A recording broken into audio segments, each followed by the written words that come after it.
चलो आगे देखो, हम सब पढ़ रहे थे क्या जी, अनुपात और समानुपात। ठीक, अगला टाइप है आय व्यय और बचत पर आधारित प्रश्न। तो प्रश्न क्या है जी, ए एवं बी की मासिक आय का अनुपात कितना है? 6 संबंध है 5। उनका मासिक व्यय कितना है? 4 संबंध है 3 के अनुपात में है। यदि प्रत्येक प्रति माह 400 रुपए की बचत करता है तो उनकी मासिक आय की राशि ज्ञात कीजिए। ठीक, तो हम लोग क्या करेंगे, हमें बताया था तरीका, 2 तरीका है। ठीक, आय तो हमको किस रेशियो में दिया है?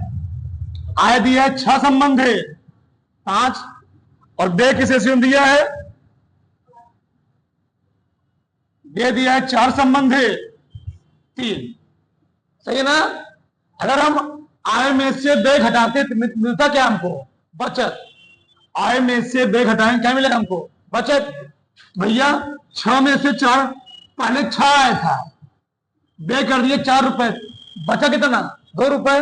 पहले इसकी आय कितना थी? ए है, ए बी है। इसकी आय कितना थी? इसकी आय 5 रुपए थी, 3 रुपए खत्म कर दी, बचा कितना? 2 रुपए। यानी दोनों के पास सही है, कोई दिक्कत नहीं है। तो प्रत्येक 2 रुपए नहीं बचा रहे हैं, प्रत्येक कितना बचा रहे हैं? कितना? 400 रुपए की बचत करते हैं। तो ये 402 के कितने गुणांक पर है? ठीक, यानी 2 का वैल्यू किसके बराबर है? ठीक, गुणांक निकालो, यहां पर कितना गुणांक आ गया? 200। हमसे पूछा क्या है? उनकी मासिक राशि क्या है, बताओ। तो ए की मासिक राशि आय क्या है? 6, बी की 5, तो दोनों का योग कितना हो गया? मतलब हमसे योग ही पूछा है, तो कितने गुणांक पहुंच जाएगा जी? 200। 11 दूनी 2200 रुपए हो गया। ठीक, 2200 रुपए हो गया। एक तरीका तो हुआ, एक तरीका और है। वो तरीका क्या है? देखो यार, समझो पहले। मान लो हम लिख लेते हैं यहां पर आय, यहां पर लिखते हैं व्यय, और यहां लिख रहे हैं बचत। क्या?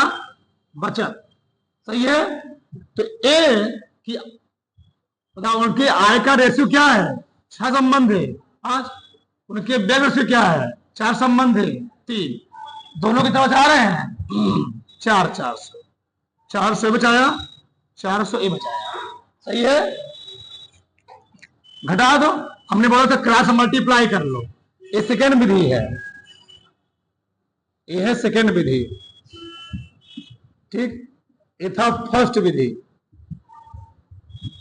तो क्रॉस मल्टीप्लाई हमने कहा पीछे चल करना है, पीछे से जो वैल्यू बड़ी हो इसका गुणा करके चाहे इसमें घटा दीजिए, चाहे इसका गुणा करके इसमें घटा दीजिए, कोई दिक्कत नहीं है। 4 चौके 1600 माइनस समरूप वाला है 4 तिहाई 1200 बटे 6 18 माइनस समरूप वाला माइनस है 5 चौके 20। ठीक, तो 16 में से 12 हटाइए 400, और 20 में से 18 हटाइए 2 आ गया। तो कितना आया गुणांक? 200। यहां भी गुणांक कितना आया था? 200 आया था। उनका योग पूछा था, तो योग तो यही है 6 5 11, योग हो गया 11। 11 नहीं, कितने गुणांक पर? 200 गुणांक पर। तो 11 दूनी 2200 रुपए। ए तथा बी की साप्ताहिक आय का अनुपात कितना है? 9 संबंध है 7, और उनके व्यय का अनुपात कितना है? 4 संबंध है 3। यदि दोनों व्यक्ति हर सप्ताह 200 रुपए बचा लेते हैं तो उन दोनों की साप्ताहिक आय का योग कितना है? ठीक, देखो यार समझो, बताओ उनकी आय का अनुपात कितना दिया है? आय का रेशियो। 2 तरीके लगाएंगे हम लोग, आय और यहां पर क्या? व्यय। तो उनके आय का अनुपात दिया है 9 संबंध है 7, और व्यय का अनुपात कितना दिया जी? 4 संबंध है। ठीक, इसने कमाया 9 रुपए, खर्च कर दिया 4 रुपए, बचाया कितना? कितना में बचा? 5 ना। ठीक, आगे यहां पर इसने कमाया कितना? 7 रुपए, और खर्च कर दिया 3 रुपए। ठीक, तो कितना बचेगा? 4 रुपए। देखो यहां पर अनुपात क्या बराबर आ रहा है? यहाँ पर बराबर अनुपात नहीं है, हम ऐसे यहां लगाने पर प्रयास करेंगे गलत हो जाएगा। ठीक, क्यों? यहाँ पर अंतर सेम नहीं है, तो हम लोग ऐसे लगाएंगे। बताइए यहाँ पर क्या दिया है? 9 संबंधे 7। दे कितना दिया है? जब बराबर तो उसे लगाना है। 4 संबंध है 3, प्रत्येक कितना बचा रहे हैं? प्रत्येक बचा रहे हैं 200 रुपए। सही है ना? बस क्रॉस मल्टीप्लाई हल कर लीजिए। चलिए इधर रखिए, सबका ध्यान इधर। क्रॉस मल्टीप्लाई करेंगे, क्या बोला था मैंने? जो बड़ा वैल्यू उसमें से गुणा कर घटा दीजिए। 4 दूनी 8 माइनस 3 दूनी 6 बटे, ठीक, 9 त्रिक 27 माइनस 7 चौके 28, कितना आ गए? 200 बटे 1 आ गया ना, यानी कितना आ गया? 200 आ गया। कितना आ गया? 200। इन दोनों को आय का योग पूछा है। बताइए आय का योग कितना होगा? इन दोनों का आय कितना हो गया? 9 7 16 ना, 16 कितने गुणांक पर? 200 गुणांक पर। 16 दूनी 3200 रुपए आना चाहिए। ठीक, तो 3200 रुपए उनके आय का योग आ जाएगा। किसी कोई डाउट? जब अंतर समान रहे तो ऐसे लगाएंगे, अंतर समान नहीं रहेगा तो हम लोग ऐसे लगाएंगे। 2 व्यक्तियों की आय का अनुपात कितना दिया है? 5 संबंध है 3, जबकि उनके व्यय का अनुपात 9 संबंध है 5 है। यदि वे क्रमशः 1300 और 900 रुपए बचाते हैं तो प्रत्येक की आय बताना है। ठीक, चलिए देखिए यार, तो ऐसे तो लगे नहीं, क्यों? इस बार उनका आय भी अलग अलग दे दिया है। ठीक, तो यहां पर दिक्कत है, तो ऐसे हम लोग लगाएंगे। ठीक ना? चलिए इधर देखिए, समझिए। तो आय का अनुपात कितना दिया है? 5 संबंध है 3 दिया है। व्यय का अनुपात कितना दिया है? 9 संबंध है 5। ये बचा रहा है 1300 रुपए, ये बचा रहा है 900 रुपए। सही है ना? प्रत्येक की आय बताना है। हमने बोला क्रॉस मल्टीप्लाई कीजिए। क्या कीजिए? Cross multiply. बताइए 9 9 81, 13 5 65 बटे 5 5 25, 9 त्रिक 27। तो जब हम 81 में 65 घटाएंगे कितना आएगा? 16 आ गया बटे 27, क्या था यहाँ पर? 5 5 25 था, 2 आ गया, काटें कितना आएगा? 800 आ गया। ठीक, एक गुणांक निकले, एक प्रकार क्या हो? 800 क्या गुणांक है, तो दोनों को हमको आय बताना है। तो पहले आय कितने गुणांक हो जाएगी? कितने गुणांक पर? 800 गुणांक पर। तो पहले की आय हो गई 4000 और 5 40, और दूसरे की आय कितने गुणांक पर? 800 गुणांक पर। 8 त्रिक कितना? 2400 रुपए हो गए। ठीक, ऐसे। कुल हमारे पास पैर कितने हैं? कुल हमारे पास पैर हैं 224।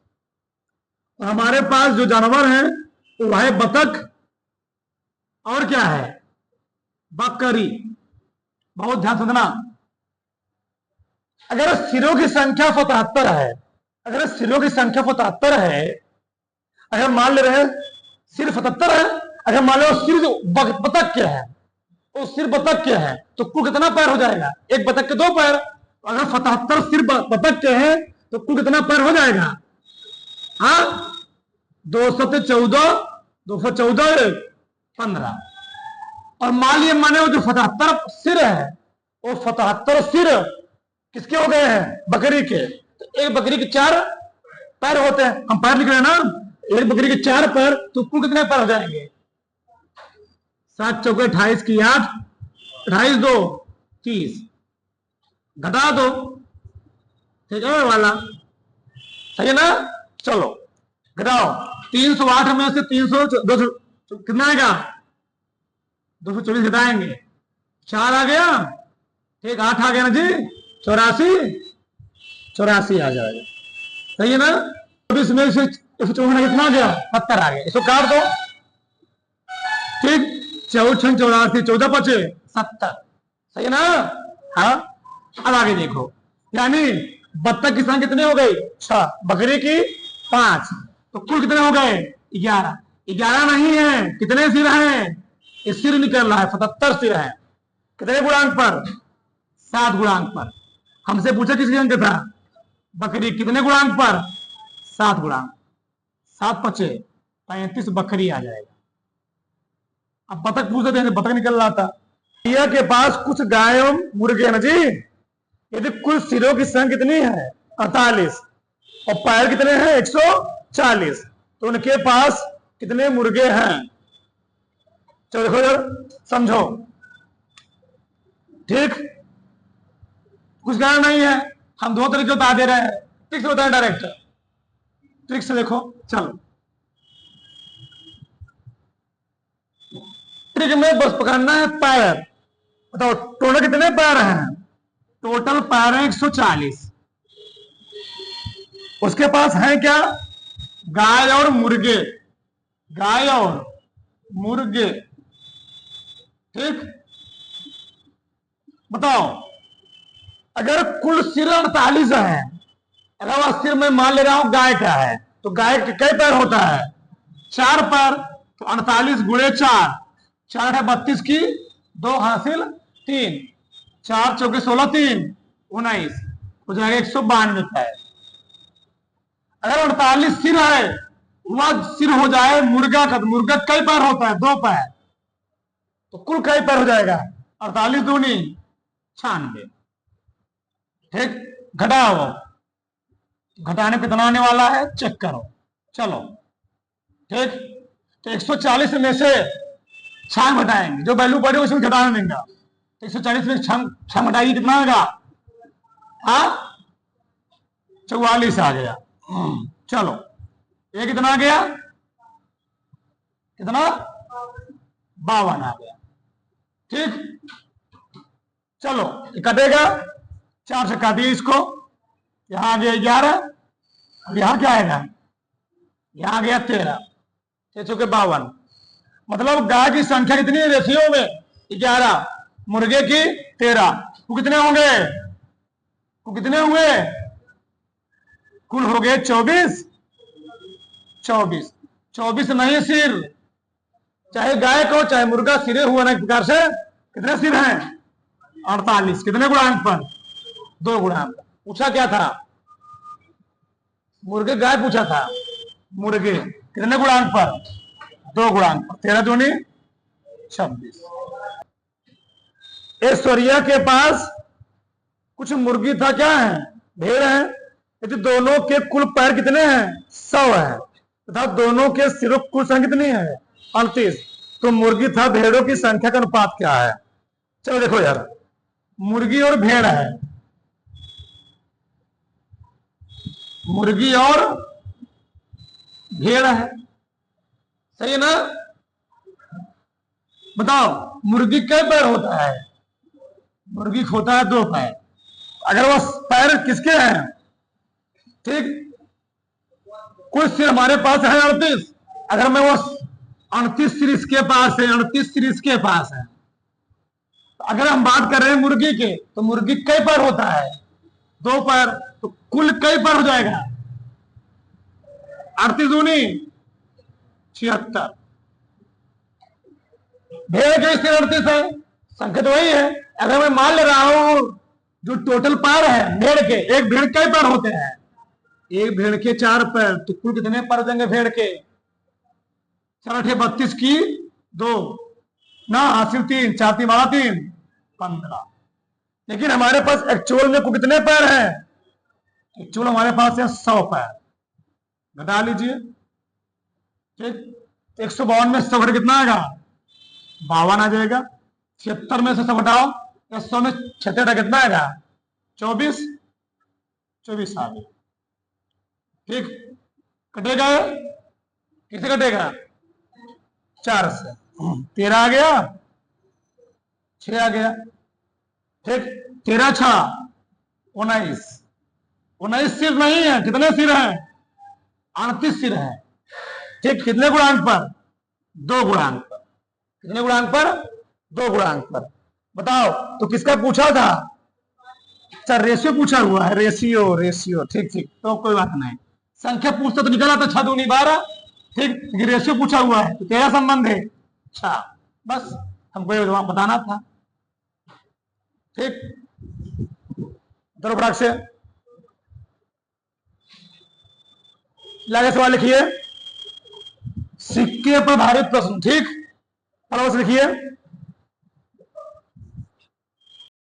चलिए आगे देखिए। अगला हम लोग पढ़ेंगे सिक्के पर आधारित प्रश्न। प्रश्न क्या है? एक थैली में 1 रुपये 50 पैसे व 25 पैसे कुल 340 सिक्के हैं। इस सिक्कों का मूल्य कितना है? 5 संबंधे 4 संबंधे 1 के अनुपात में है। इन सिक्कों की संख्या क्रमशः कितनी है? ठीक, चलिए इधर बहुत शॉर्टकट तरीका है इसका। थैली में 1 रुपये 50 पैसे और कौन है? 25 पैसा। 25 पैसा ऐसे हम लिख लेंगे।